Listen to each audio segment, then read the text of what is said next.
छत्रपती संभाजीनगरमध्ये चंद्रकांत खैरे यांचा पराभव झालेला आहे। शिवसेनेचे उमेदवार संदीपान भुमरे यांच्याकडून हा पराभव झाला आहे। चंद्रकांत खैरे साहेब आपल्या सोबत आहेत। खैरे साहेब, खूप ताकद लावली होती, आपण प्रतिष्ठापणाला लावली होती, मात्र तरी सुद्धा पराभव, काय कारण बघता?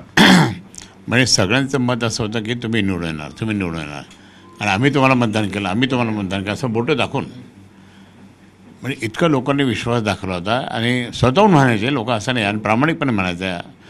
इतकं असतानासुद्धा त्या ठिकाणी सगळ्या चॅनल्सनीसुद्धा माझा पॉझिटिव्ह दाखवला होता। पण हे काही समजत नाही काय गडबड आहे। 4 दिवस मुख्यमंत्री इथं बसले होते। मुख्यमंत्र्यांचे 4 टार्गेट होते, एक चंद्रकांत खैरे, एक अनंत गीते, एक आमचे राजू विचारे आणि एक विनायक राऊत। हे सगळं असं वाटतं की ते 4 टार्गेट करून त्यांनी काहीतरी गेम खेळलेला आहे। काय नक्की काय केलं? संशय काय? येऊ नये म्हणून त्यांनी गेम खेळला। आता काय, कोणत्या पद्धतीने, कशा पद्धतीने केलं ते सगळं आपल्याला शोधावं लागलं आणि आपण शोध लागेल। कारण मतांची जी गोळाबेरीज आहे ती खूपच जास्त कमी आहे तुमच्या बाजूला। खूप कमी आहे। आम्ही सगळी गोळाबेरीज केली होती तर आम्ही 5 लाखाच्या वर 5,10,000 मतावर आम्ही जातो। हे आम्ही अनुभवी लोकांनी, तज्ज्ञांनी सगळं आम्ही टोटल केले होते। 5,10,000 पाहिलं तर एकदम कमी। आणि हा माणूस नेहमी म्हणायचा मी 1.5 लाखाने येणार, मी 1.5 लाखाने येणार, मी 1.5 लाखाने, म्हणजे काहीतरी गेम आधीच होता ना।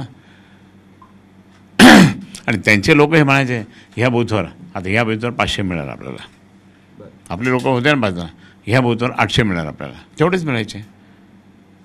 म्हणजे हे जर असेल काहीतरी इथं जे काही झालं असेल ते ठीक आहे, आता आपण आपल्या नशिबाला दोष देऊ, आपण काय कोणाशी काय बोलायचं, पण ठीक आहे।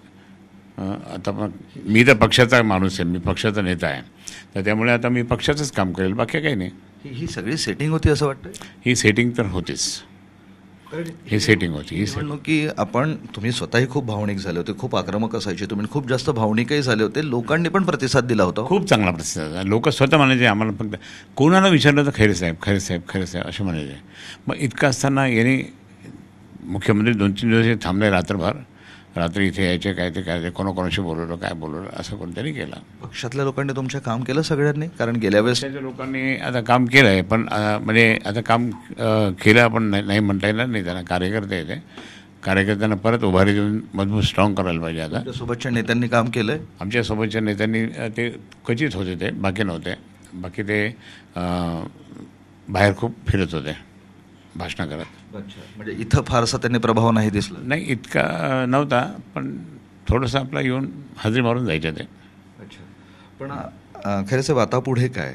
कारण तुम्ही म्हणाले होते ही शेवटची निवडणूक आहे तुमची। नाही, आता मी माझ्या पक्षाचं काम करेन। मी त्यावेळेस सांगितलं होतं ना, ही माझी शेवटची निवडणूक आहे।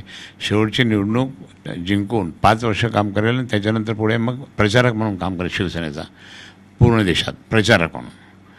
आणि त्याप्रमाणे आतापासून प्रचारक म्हणून काम करेन मी। इथून पुढे निवडणूक नाही? नाही, इथून आता ही तर लोकसभाची तर नाहीच नाही, आणि विधानसभा लढण्याची आहे इच्छा? नाही, आता अजून ते मी काही सांगत नाही, पण काही गद्दारांना पाडण्यासाठी त्या ठिकाणी कोणाला तरी सांगून त्या ठिकाणी आपलं करावं लागेल। आता काय तर प्लॅनिंगच करावं लागेल। आणि कोणी म्हणतं मला उभं करा, मला आता तसं नाही चालणार आहे, आता तसं चालणार नाही। आता खूप अभ्यास, आणि माननीय उद्धवजी ठाकरेसाठी ते बरोबर करतात ते। पण खैरे साहेब आम्हाला पुन्हा रिंगणात दिसतील का? नाही, मी नेता म्हणून आहे ना, मी निवडणुकीच्या रिंगणात उमेदवार म्हणून काही सांगता येत नाही। आता आपण ते काही सांगता येत नाही, परंतु नशीब त्या ठिकाणी जर समजा चांगलं ओके असेल तरच आपण जिंकून येतं। नाही, अखेरचं विचारतो, पराभव जिव्हारी लागणार आहे? खूप खूप खूप मला दुःख झालं की मी इतकं प्रामाणिक काम करतो आहे, प्रामाणिक काम केलेलं आहे, लोकांची सेवा केलेली आहे लोकांनी, आणि एकनिष्ठ मी राहिलो, पक्षाशी एकनिष्ठ, उद्धवसाहेबांशी एकनिष्ठ राहिलो। आणि ते असूनसुद्धा जे गद्दार झाले, खोके घेतले त्यांनी, इतके खोके, लोकांनी त्यांना मतदान केलं, त्यांच्या खोक्याचा परिणाम झाला ना। तिकडे पैसे इतके 80 कोटी रुपये वाटले नाही, 80 कोटी भुमरेंनी 80 कोटी वाटले, आणि 80 कोटी वाटून असे यांना दे, त्यांना दे, त्यांना दे, त्यांना दे। कुठे निवडणूक आहे, कुठं काय पोलीस आले, कुठे इन्कम टॅक्स आले, कुठेच नाही, सगळं त्याने। हा पैशांचा विजय? मग हा पैशाचा विजय, हा धनशक्तीचा विजय, बाकी प्रामाणिकपणा काही नाही यांच्यामध्ये। आणि जे इतके प्रामाणिक होते ते प्रामाणिकसुद्धा त्या ठिकाणी असायचे, बाकी काही नाही। हे होते चंद्रकांत खैरे, स्पष्टपणे सांगतायत की भुमरेंचा विजय हा पैशांचा विजय आहे, हा धनशक्तीचा विजय आहे। मी मन लावून काम केलं, पूर्ण प्रयत्न केले, मात्र हा पराभव जिव्हारी लागणार आहे असं सांगताना ते भाऊसुद्धा झालेत। व्हिडिओ जर्नलिस्ट मोहम्मद तौफिकसह मी विशाल करोडे, झी मीडिया, छत्रपती संभाजीनगर।